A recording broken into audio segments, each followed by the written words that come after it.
First benefit आपको language का मिला, सेकंड बेनिफिट आपको ट्रांसपोर्टेशन का मिला। यानी ये वो दो हर्डल होते हैं जो एक स्टार्टअप एक्सपोर्टर को बहुत परेशान करते हैं। अब बात करते हैं थर्ड बेनिफिट की। दोस्तों, आज हम बात कर रहे हैं नेपाल की। नेपाल हमारा पड़ोसी मुल्क है, नेपाल हमारा नेबरहुड कंट्री है, नेपाल हमारा एक तरीके से लैंड स्ट्रेटेजिक पार्टनर है। पिछले कुछ टाइम की अगर को छोड़ दिया जाए तो नेपाल हमेशा ही हमारा केंद्र बिंदु रहा है एक्सपोर्ट इंपोर्ट के व्यापार में, स्पेशली एक्सपोर्ट के लिए। जो बंदा भी इंडिया से, भारत से, हिंदुस्तान से, इस देश से एक्सपोर्ट करना चाहता है, तो जो नए स्टार्टअप होते हैं मोस्टली उन लोगों को एक बहुत बड़ा इश्यू होता है, वो होता है लैंग्वेज का। तो आपको आज ये जानकर बड़ी प्रसन्नता होगी कि नेपाल के अंदर आप जाकर हिंदी में बात कर सकते हो, बायर के साथ में आप कनेक्ट हो सकते हो। अब हम बात कर रहे हैं स्टेप टू स्टेप नेपाल के वो 5 फायदे, और उसके बाद में मैं आपको बताऊंगा क्या क्या प्रोडक्ट्स जो हैं वो आप नेपाल के अंदर एक्सपोर्ट कर सकते हो और आपको क्या क्या बेनिफिट्स मिल सकते हैं। नंबर 1, अगर हम बेनिफिट की बात करें नेपाल के लिए, तो सबसे बड़ा बेनिफिट मिलता है हमें लैंग्वेज में। बहुत सारे लोग एक्सपोर्ट इंपोर्ट के नाम से लैंग्वेज के मामले में इस तरीके से डर जाते हैं कि जैसे इंपोर्ट और एक्सपोर्ट का बिजनेस नहीं करना है, पता नहीं कौन सा पहाड़ उठाना है। क्योंकि उसका रीजन जो सबसे बड़ा आता है कि सर हमें इंग्लिश नहीं आती है। बहुत सारे ऐसे कॉल्स और मैसेज हम लोगों ने देखे हैं, स्टार्टअप्स के साथ में देखे हैं कि we are not confident about the communication part in English. We have the good quality products. बहुत कुछ हमारे पास में है, लेकिन जस्ट इंग्लिश की वजह से हम लोग एक्सपोर्ट नहीं कर सकते हैं। और ये बहुत बड़े बड़े ट्रेडर, उन लोगों की बात मैं बता रहा हूं जो स्टार्टअप के तौर पे आते हैं। तो यहां पे पहला जो बेनिफिट है वो आपको नेपाल के साथ में ये मिलता है कि यहां पे आपको एक तरीके से लैंग्वेज के लिए कोई भी टेंशन नहीं है। आप डायरेक्टली जाइए और वहां के लोग भी आपकी हिंदी को समझेंगे और आपसे हिंदी में जो व्यापारी गण है वो आपसे हिंदी में बात करेगा। क्योंकि अगर देखा जाए तो नेपाल के अंदर 40 to 50% जो मेन आप बिजनेस मार्केट, जो आप जिसको बोलते हो कॉमर्शियल ट्रेड मार्केट, वो इंडियंस ही आपको वहां पे मिल जाएंगे। Benefit number 2, export with Nepal. Nepal directly आप 2 तरीके से ट्रेड कर सकते हो, एक्सपोर्ट कर सकते हो, बाय रोड और बाय ट्रेन। बाय रोड तो डायरेक्टली जैसे जाता है, आईसीडी पोर्ट भी है वहां पे, और बाय ट्रेन भी अगर आप करते हो तो रेक्सुअल हो गया, बीरगंज हो गया, वहां पे जो इंडिया और नेपाल के एक तरीके से एक्ट हुआ था, जो ट्रीटी हुई थी, उसके अकॉर्डिंग वहां पे एक्ट बनाया गया है, वहां पे आईसीडी बनाई गई है, ताकि आप लोग डायरेक्टली यहां से बाय ट्रेन भी एक्सपोर्ट कर सकते हो। जी आप सही सुन रहे हो, by train export, by road export. Nepal के साथ में आप दोनों चीजें कर सकते हो। और बाय ट्रेन जब आप करते हो तो आप समझ सकते हो कि आपका लॉजिस्टिक का जो एक्सपेंसेस होता है वो कितना कम हो जाता है। ट्रेन के अंदर हमेशा ही लॉजिस्टिक पार्ट जो होता है वो हमेशा ही लो इन्वेस्टमेंट के ऊपर कवर हो जाता है। तो फर्स्ट बेनिफिट आपको लैंग्वेज का मिला, सेकंड बेनिफिट आपको ट्रांसपोर्टेशन का मिला। यानी ये वो दो हर्डल होते हैं जो एक स्टार्टअप एक्सपोर्टर को बहुत परेशान करते हैं। अब बात करते हैं थर्ड बेनिफिट की।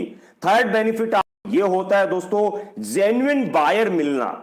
ये बहुत इंपॉर्टेंट होता है इंपोर्ट एक्सपोर्ट के बिजनेस में। और कोई भी स्टार्टअप हो, हर स्टार्टअप इस चीज के लिए बहुत परेशान होता है कि मेरे को जेन्युइन बायर कैसे मिलेंगे। आपको बायर मिल भी जाए तो उसकी जेन्युइनिटी के ऊपर हम लोग भरोसा नहीं करते हैं। हम इंडियंस हैं, हम हिंदुस्तानी हैं, और हिंदुस्तानियों का एक बहुत बड़ा, मैं इसे बैड फैक्ट या बैकड्रॉप भी मानता हूं, कि जब तक हम पर्सनली किसी से नहीं मिलते हैं तब तक हम उसके साथ में अटैच नहीं होते हैं। और यही चीज इंटरनेशनल मार्केट के अंदर भी होती है।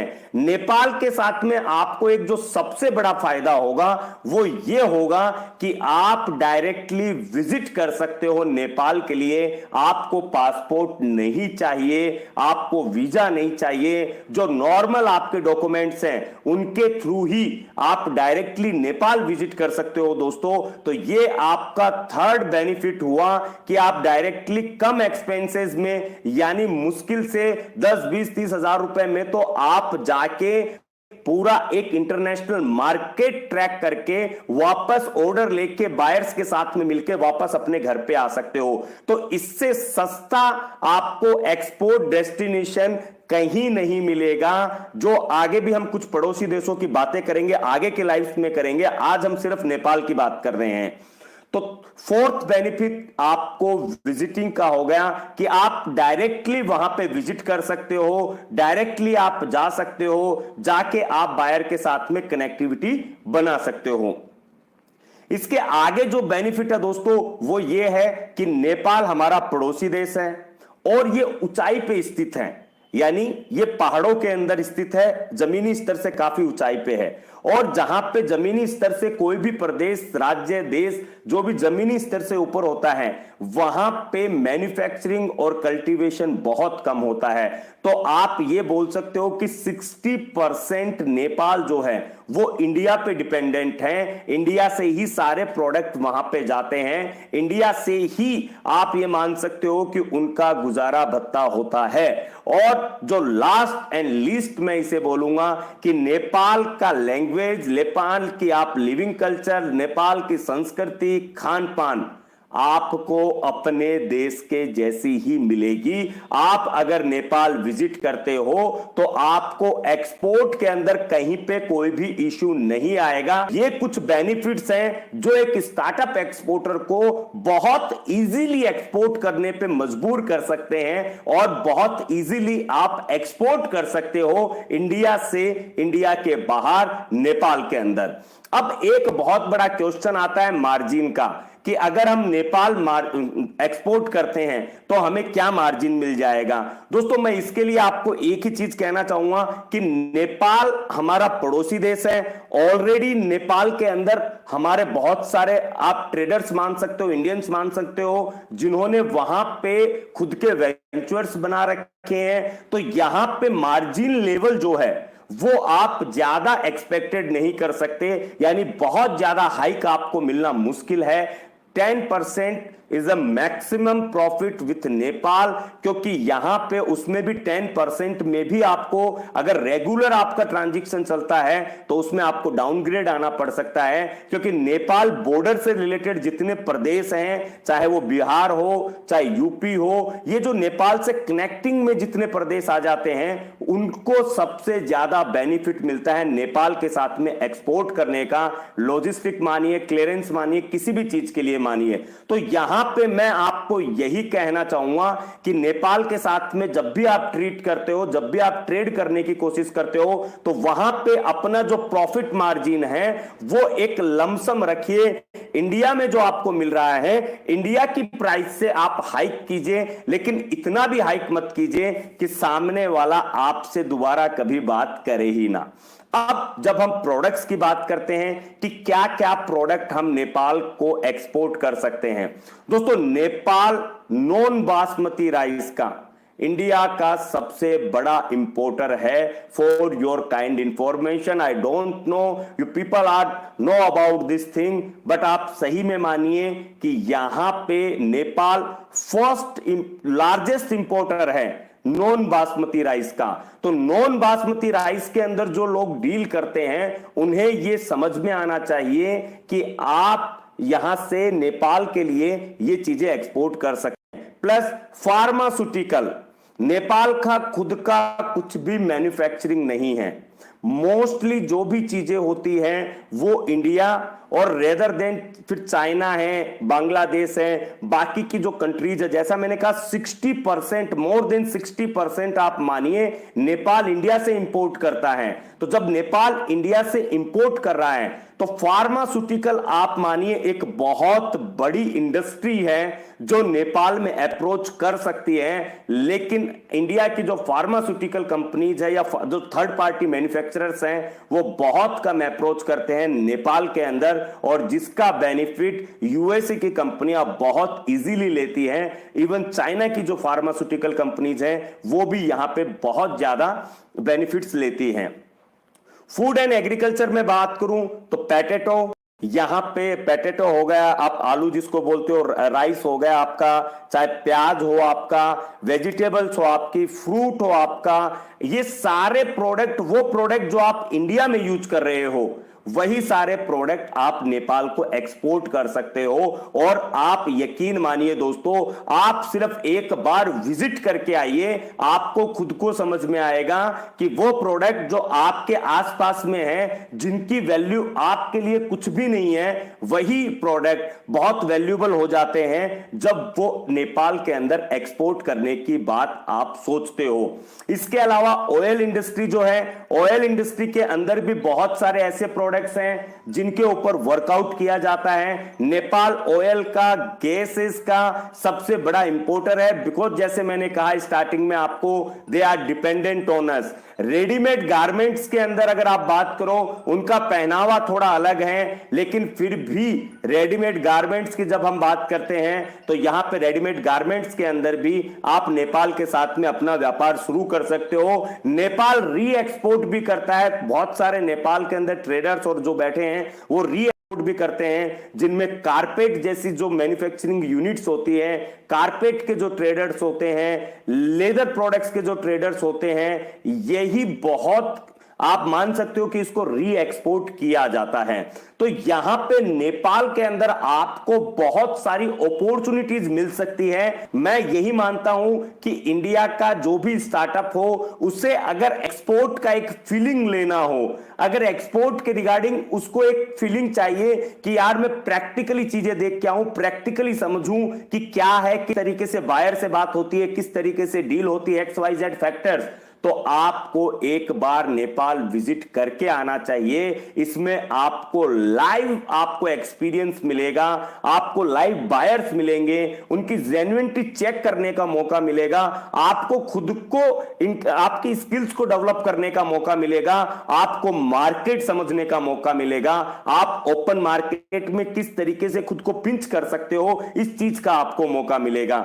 डॉक्यूमेंट्स की जब बात आती है दोस्तों, तो यहां पे वही सिमिलर डॉक्यूमेंट्स हैं जो आपको बाकी कंट्रीज के साथ में लगते हैं, क्योंकि एक्सपोर्ट तो हो रहा है। और सबसे इंपॉर्टेंट बात यहां पे यह है दोस्तों, अगर नेपाल के साथ में आप एक्सपोर्ट करते हो और अगर इंडियन करेंसी के अंदर ही अगर आप पेमेंट लेते हो, तो वहां पे आपका जो एक्सपोर्ट है वो इंडियन करेंसी के हिसाब से ही काउंट किया, इवन अगर इंडियन डिमोनिशन होता है तो वो बाय रूट माना जाता है। इसलिए नेपाल हो, कोई भी नेबरहुड कंट्रीज हो, उसमें आप इंडियन करेंसी के अंदर अपना जो पेमेंट है वो कम से कम ले, ताकि आपको एक्सपोर्ट के जो बेनिफिट हैं वो ज्यादा से ज्यादा मिल सकते हैं। नेपाल के साथ में ऑलरेडी इंडियन गवर्नमेंट ने पहले से बहुत सारी ट्रीटी, बहुत सारे पैक्स आप बोल सकते हो, बहुत सारी स्कीम्स वगैरह पहले से चालू कर रखी है। आपको चाहे टैक्सेशन का बेनिफिट हो, MSME स्कीम जो अभी लैप्स करके नई स्कीम जो आई है निर्विक करके, उसके अंदर भी स्कीम का बेनिफिट आपको नेपाल के अंदर मिल सकता है।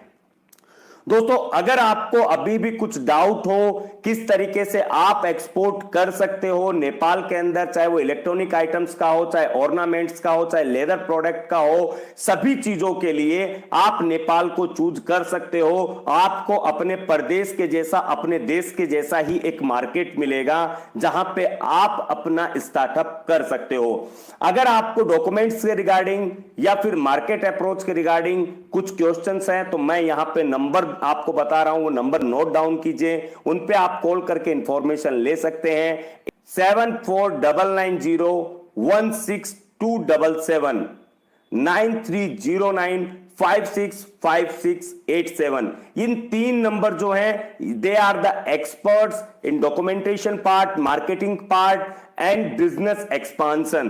तो आप इन 3 नंबर पे कोऑर्डिनेट कर सकते हो। आप यहां पे अपनी बेसिक रिक्वायरमेंट बता सकते हो, इंफॉर्मेशन ले सकते हो कि किस तरीके से आप भी अपना स्टार्टअप कर सकते हो। दोस्तों, हमारा ध्येय भारत भाग्य विधाता है, और भारत भाग्य विधाता तभी बनता है जब हम अपने पड़ोसियों के साथ में भी एक अच्छा ट्रेड व्यवहार, एक अच्छा बिजनेस अपॉर्चुनिटीज वे हम अपनाएं और काम करें, क्योंकि ये बहुत इजीली हो जाता है, बहुत कम समय ट्रेड होने में लगता है, बहुत कम समय पेमेंट में लगता है, और नेपाल के अंदर कोई बंदा बैठा है जो आपके साथ में ट्रेड कर रहा है, अगर आप डायरेक्टली विजिट करते हो तो आप यकीन मानिए उसका भी कोई ना कोई कोऑर्डिनेटर आपको इंडिया में भी मिल जाता है। तो इस तरीके से एक जेन्युइनिटी और पेमेंट टर्म के अंदर आप काम कर सकते हो विदाउट एनी डेफिशिएंसी जो आपको इंटरनेशनल मार्केट में, यूरोपियन मार्केट में आती है।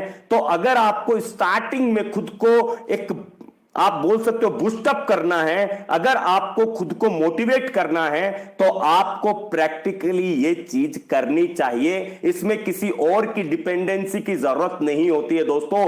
कार का असली एक्सपीरियंस, ड्राइविंग का असली एक्सपीरियंस आपको तभी आएगा जब आप खुद स्टीयरिंग पे बैठोगे। उसके अलावा आपको वो रियल एक्सपीरियंस नहीं आ सकता। इसीलिए आज मैं बार बार आपसे कह रहा हूं कि अगर पॉसिबल हो तो इस टाइम आपको नेपाल विजिट करना चाहिए। और नेपाल विजिट करके, क्योंकि आफ्टर कोविड ईरा के अंदर आप देख सकते हो इंडिया ही, हमारा देश ऐसा देश है जो एक अच्छी ताकत, एक सुदृढ़ देश के रूप में पूरे विश्व पटल के सामने आया है। जबकि बाकी के जो लोग हैं, बाकी की जो कंट्रीज हैं, बहुत सारी कंट्रीज दब चुकी हैं। इसलिए आप एक भारतीय हो और इसे आपको उस पर गर्व होना चाहिए, क्योंकि quality means India. It's a hashtag quality means India. और आप यकीन मानिए भारत भाग्य विधाता ये सिर्फ 3 शब्द नहीं है। इन 3 शब्दों को जिस दिन आप समझ जाओगे, आप यकीन मानिए आप भी अपने देश का परचम पूरे विश्व में लहरा पाओगे। तो मिलते हैं नेक्स्ट लाइव के अंदर एक नए देश को एलोब्रेट करने के लिए। आशा करता हूं आप वापस ज्वाइन होंगे। चैनल को सब्सक्राइब कीजिए। जय हिंद, जय भारत।